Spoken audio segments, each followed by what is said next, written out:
Welcome to the next chapter in our Total Quality Management training series.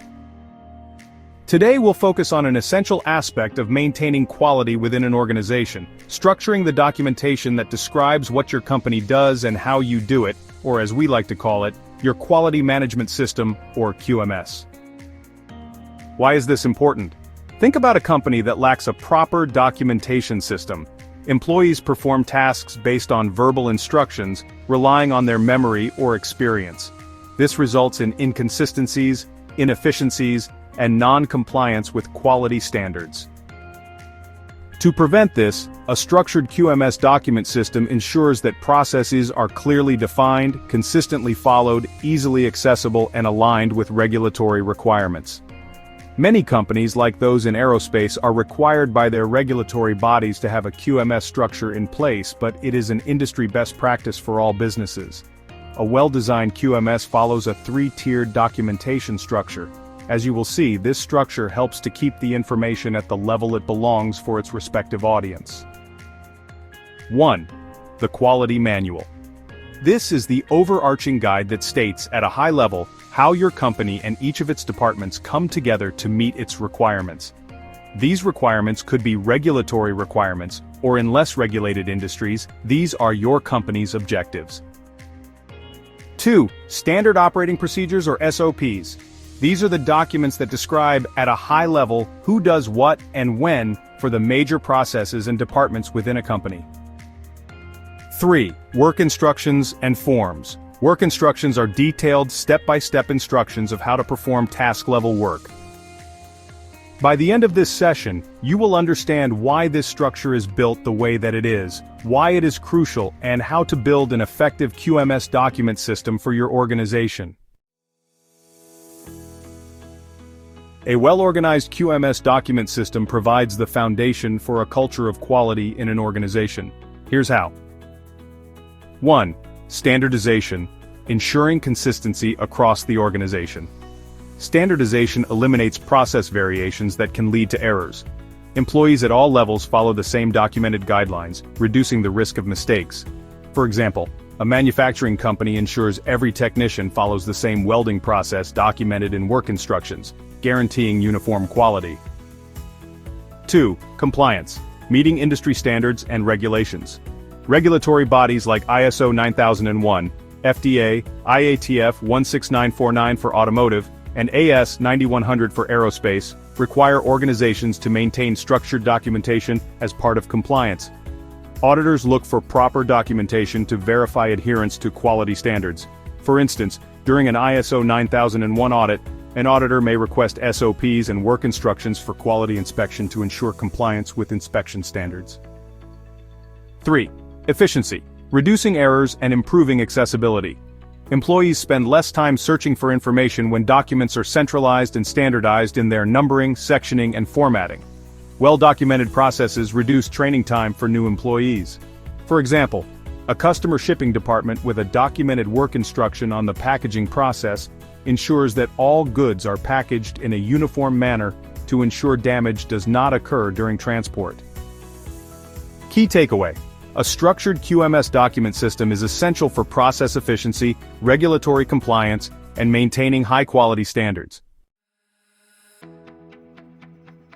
Now let's break down each level and explore how they work together. Level 1. The Quality Manual, the foundation of your QMS. At the top level, a well-structured quality manual serves as the foundation for a robust and effective quality management system. By ensuring that each section is clearly defined and aligned with industry standards, organizations can improve traceability and compliance, enhance efficiency and risk management, and foster a culture of quality excellence. So, what should a quality manual include?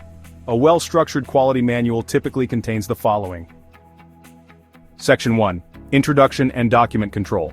The first section of a quality manual provides an overview of the document itself. It includes the company name, logo, and official document title, a unique reference number and revision level.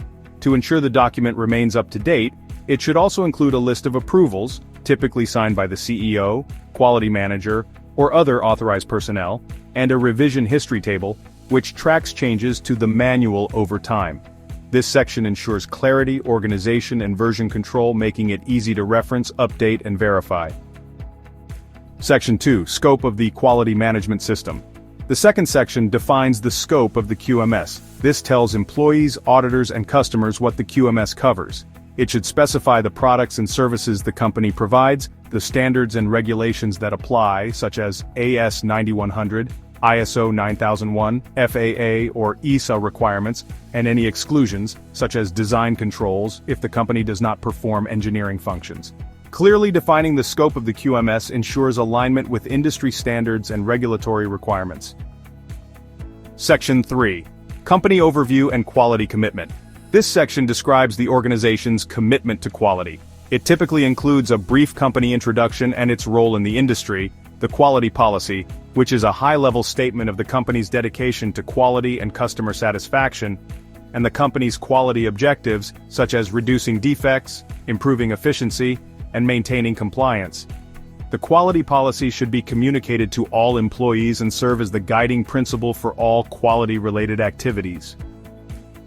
Section 4. Quality Management System Framework. In this section, the structure and key components of the QMS are outlined. A well-structured QMS follows a process-based approach, meaning departments and key functions work together to ensure product and process quality. A flowchart or diagram may be included to show how different processes interact.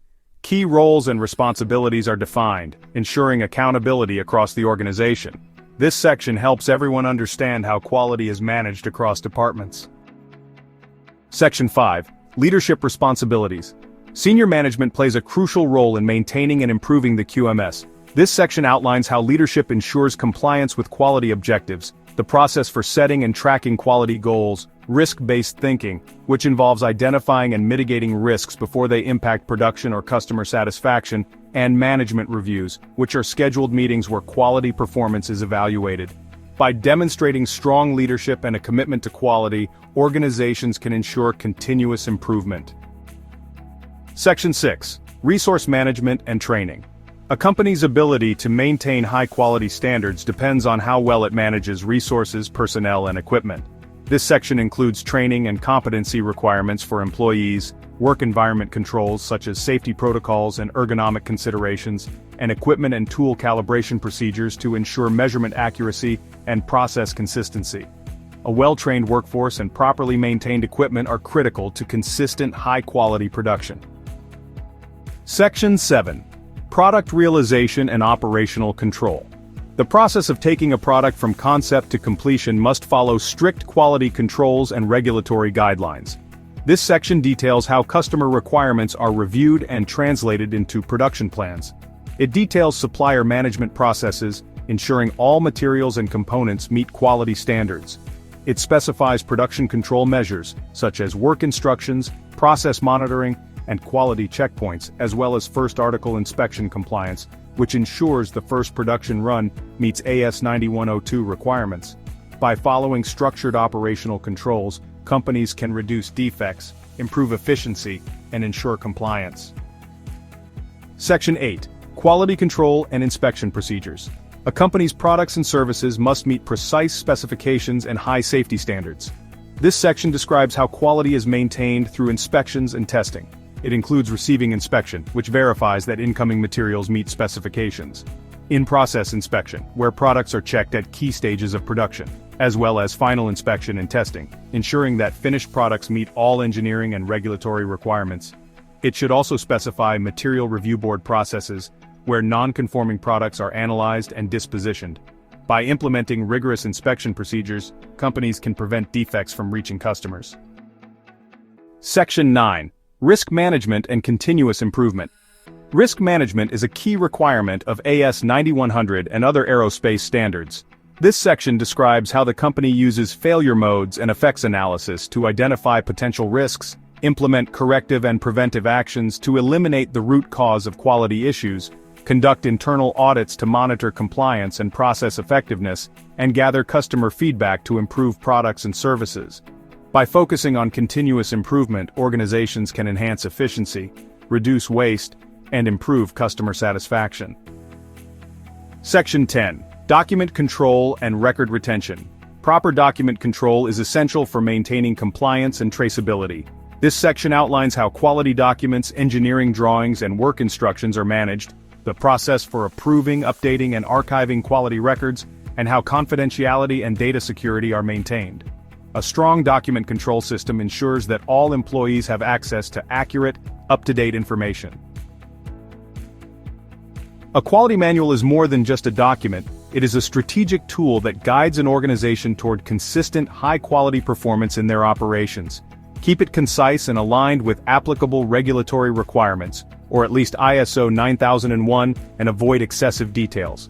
Use process flow diagrams and tables to improve readability. Ensure clear linkage between processes. Regularly review and update the manual to reflect improvements, and make it accessible to all employees and stakeholders. Level 2. Standard Operating Procedures, or SOPs. These are detailed documents that describe the inputs and outputs of the departments and/or major processes within a company.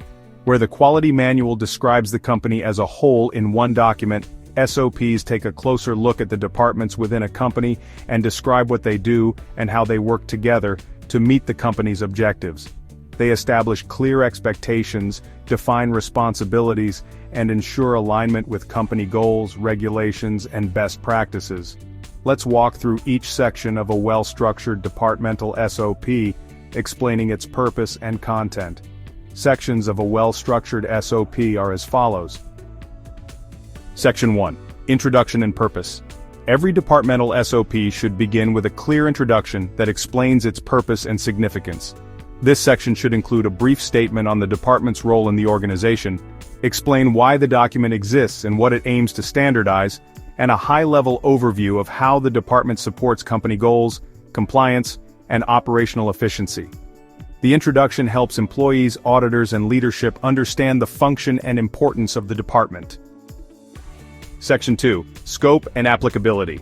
The Scope section defines where and how the SOP applies. It should clearly state which processes, systems, and activities the department is responsible for. Who must follow this SOP, including employees, managers, and cross-functional teams. Which locations or facilities it applies to, if the organization operates across multiple sites. Any exclusions or limitations, specifying activities that are covered by other SOPs or work instructions. Clearly outlining the scope prevents confusion and ensures employees understand their responsibilities. Section 3. Roles and Responsibilities.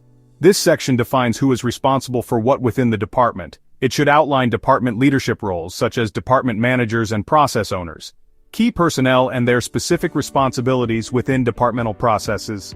Cross-functional collaboration, detailing which other departments interact with this SOP. Accountability measures, ensuring that employees understand their obligations. Having clearly defined roles ensures smooth departmental operations and prevents gaps in responsibility. Section 4. Departmental Inputs and Dependencies. To function effectively, every department relies on inputs from other parts of the organization. This section should outline what information, materials, and approvals are required before a process can begin. It should state which departments or external sources provide these inputs, such as engineering providing design specifications to manufacturing, or finance providing budget approvals to procurement. By clearly defining inputs, the SOP ensures process readiness and seamless interdepartmental collaboration. Section 5. Core Processes. This is the most critical section. This section should detail how the department operates and executes its responsibilities.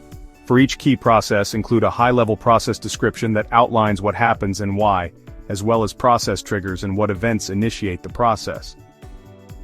Include a step-by-step process flow, describing actions taken without going into detailed work instructions, as well as interdepartmental interactions, explaining how work passes between departments. Include flowcharts or process maps can greatly improve readability and understanding. Section 6. Outputs and Deliverables. Every department produces outputs that serve as deliverables for the organization. This section should specify what the department produces, such as reports, completed parts, approvals, or services. Who receives these outputs, whether internal teams or external customers. Expected quality and performance standards, ensuring the outputs meet company or regulatory requirements. How outputs are recorded or tracked, such as through ERP systems, databases, or documentation logs. Clearly defining outputs ensures accountability and alignment with organizational goals. Section 7. Compliance and regulatory considerations. Certain departments must comply with industry standards, legal regulations, or internal policies. This section should outline applicable regulations such as AS 9100 for aerospace, ISO 9001 for quality management, or OSHA for workplace safety.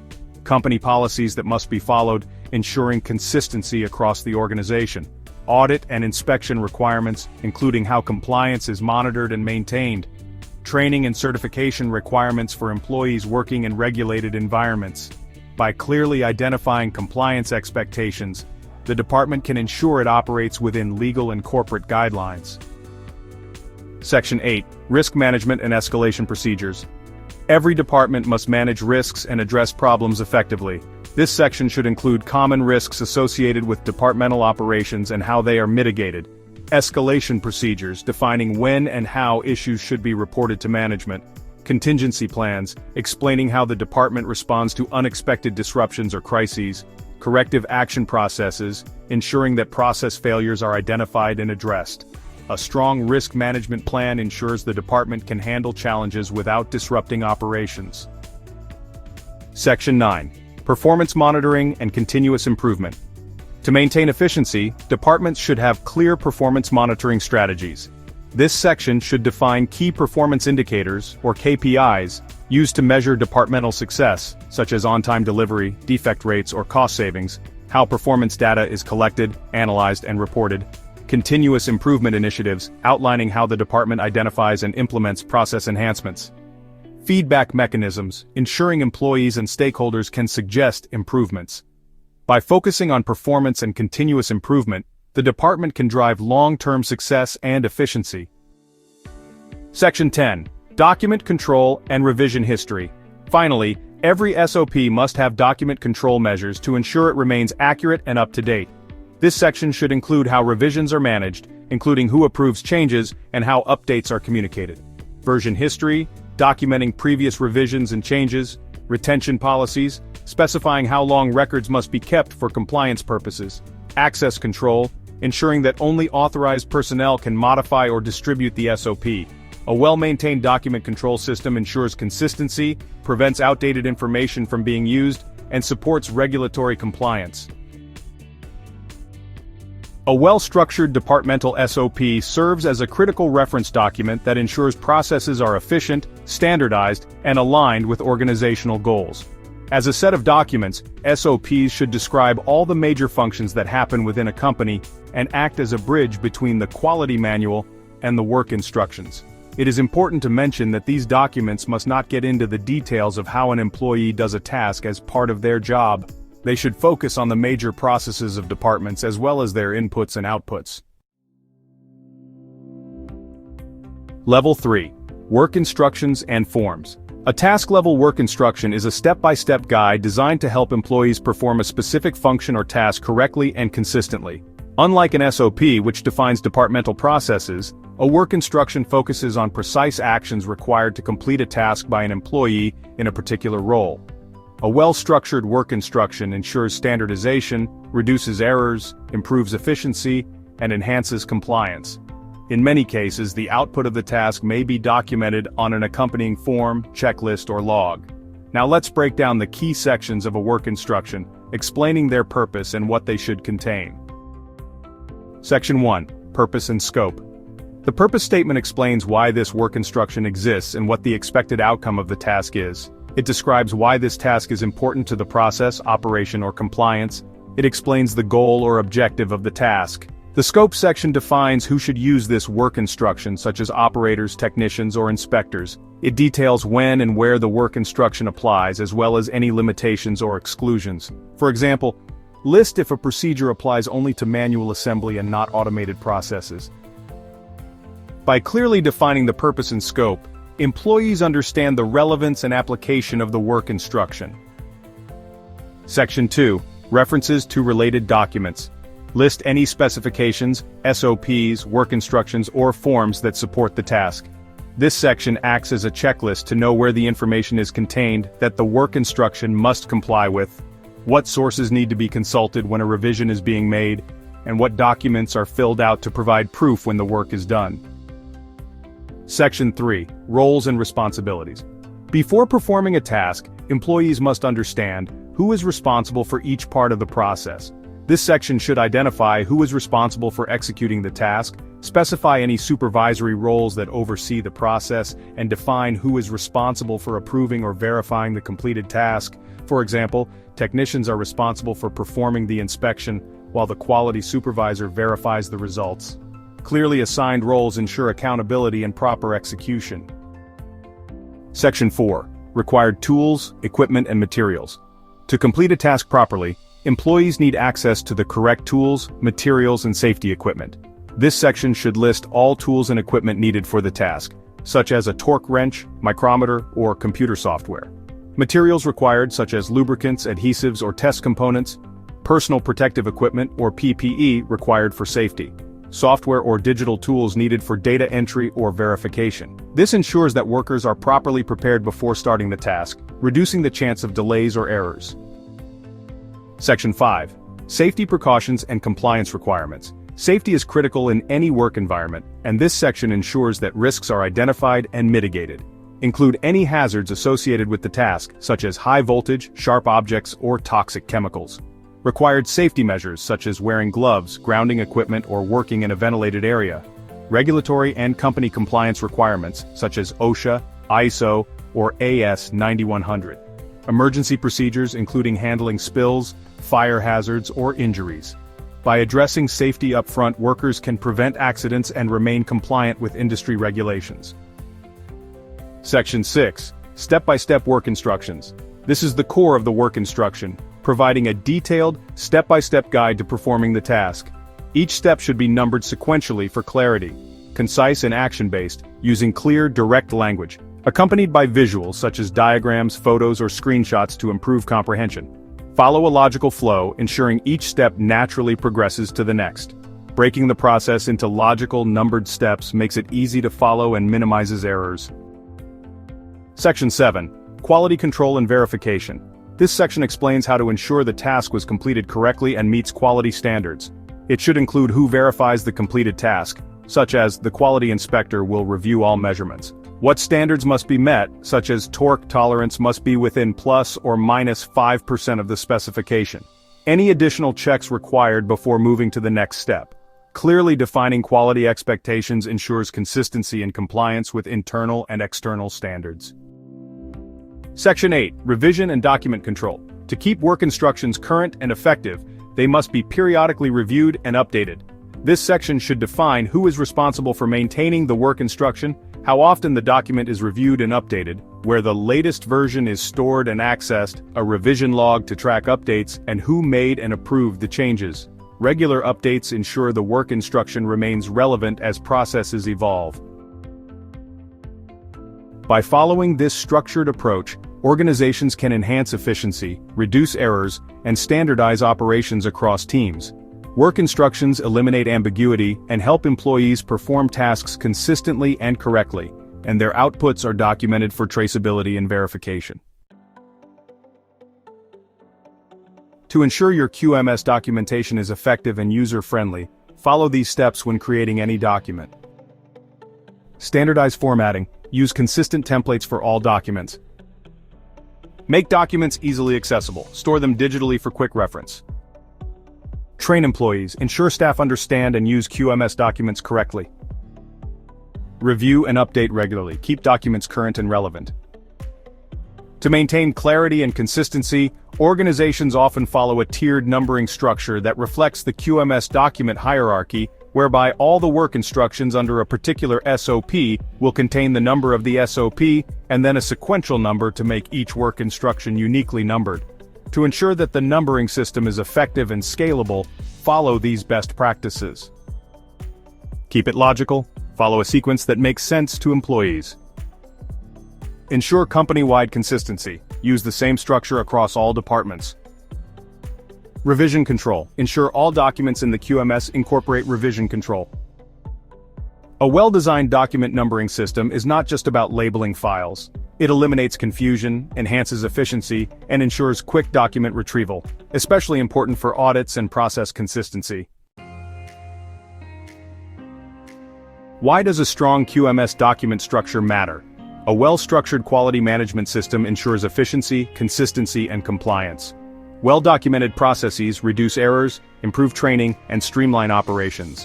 The three-tiered structure organizes documentation from high-level policies to specific task instructions without adding any unnecessary levels of confusing and difficult-to-manage documents. Thank you for joining this session. Let's continue building a culture of quality. Check out our other training videos in this series where we continue to delve deeper into the 6 pillars of total quality management, as well as tools, benefits, and how to implement TQM in your organization. Thank you for joining, and don't forget to subscribe for new videos from All Things Quality.